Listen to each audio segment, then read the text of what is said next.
Saya dah balik. Mama, saya lapar ni. Mana Mama ni? Hai Doraemon. Doraemon, mana Mama pergi? Senyap aja. Mama kata dia nak pergi membeli belah dan dia suruh saya jaga rumah ni. Mama dah masak? Dah ada kat dapur tu. Mama masak apa? Tengoklah sendiri. Saya jumpa coklat dalam peti sejuk. Sedapnya. Saya kena makan sikit-sikit. Kalau tak nanti habis pula coklat ni. Bukan senang dapat makan coklat. Ini pun kebetulan Mama baik bagi pada saya. Tapi kenapa ya bila kita makan coklat ni yang akan habis? Apalah awak ni? Kalau kita makan apa pun yang akan habis. Saya memang sangat nak jumpa. Tak ada ke coklat bila kita makan yang tak akan habis dimakan? Awak nak jumpa sangat ke? Gula-gula rumput. Kita boleh bela coklat dengan memberi makan rumput ni. Bagi rumput? Kalau macam tu, tunjukkanlah caranya. Cara kita bela coklat tu macam kita bela lembu. Cuma bagi makan rumput ni aja. Kalau kita bagi makan rumput ni, coklat tu akan membesar dan bertambah bilangannya. Masa tu bolehlah awak makan sebanyak mana yang awak suka. Betul ke? Sekarang letakkan coklat awak tu kat sini. Baiklah Doraemon. Dia dah nak mula makan.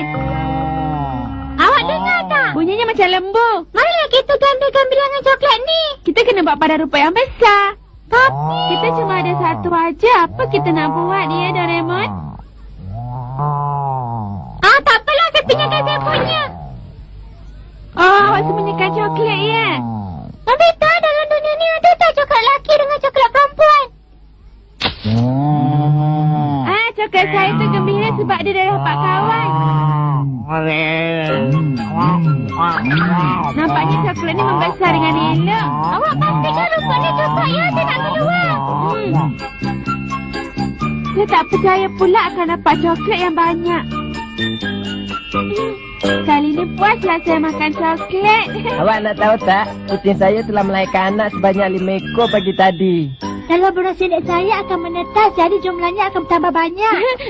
Coklat saya juga akan bertambah sebanyak 10 keping lagi. Coklat? Tak percaya sudah. Apa dah jadi ni? Semuanya baring ni. Bangunlah. Nanti dah surah awak tolong tengokkan tadi. Kenapa semula kalau lambat tadi tak tahulah. Awak tahu tak, kalau tak diberi makannya akan kembali jadi coklat semula dan takkan jadi lembu lagi. Saya akan berhati-hati. Masa tak makan. Menyusahkan saya aja. Jangan ada hati nak bela kalau tak tahu nak menjaganya. Bagi terkejut saya. Kalau macam ni lah, macam mana saya nak tidur? Besok dalam bilik darjah saya mesti mengantuk di bawah. Habislah saya. Siapalah saya tengok awak ni. Tak apalah, saya ada satu cadangan. Mari sini. Marilah ikut saya. Awak nak bawa mereka pergi ke mana tu? Sekarang ni saya taburkan benih rumput gula-gula. Bila bercambah, coklat tu akan makan. Saya tak sabar nak makan coklat yang banyak. Tapi orang lain tak ambil ke nanti? Pasal tu awak janganlah bimbang pula. Saya tahu tak ada sesiapa yang terfikir ada coklat tumbuh di padang. Betul juga tu. Mengantuknya saya. Nobita, cepat. Mari kita pergi saja. Apa dah jadi?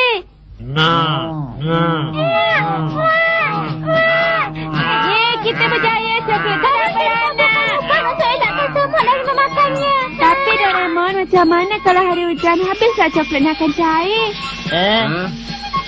Oi, awak berdua buat apa tu? Tak ada apa-apa. Jangan datang sini. Tak ada apa-apa. Tak ada apa-apa pun. Nasib baik mereka cepat menyurut dalam rumput. Yelah. Makanan ringan untuk hari ni ialah kek. Boleh tak kek ni membiak kalau letakkan di pada rumput tu? Boleh. Kalau macam tu kita ajak Shizuka. Boleh kan Doraemon? Shizuka, boleh tak bagi saya gula-gula tu? Saya akan biarkan dia. Betul ke? Jom coklat yang tergeram pula saya. Kalau saya suka pun dah bertambah. Tengok tu. Saya nak panggil kawan-kawan dan keluarganya susah. Saya nak tolong mereka biarkan makanan. Ada apa-apa ke? Ya, mungkin ada serangga. Dia dapat gugulan. Betul lah. Mari kita cari lagi. Agaknya inilah kerja yang dibuat oleh Doraemon dan Nobita selama ni. Hilang?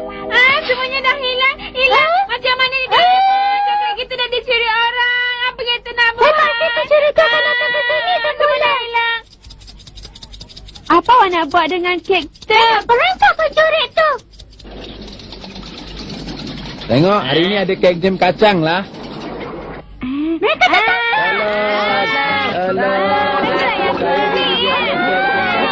Tolonglah lepaskan saya.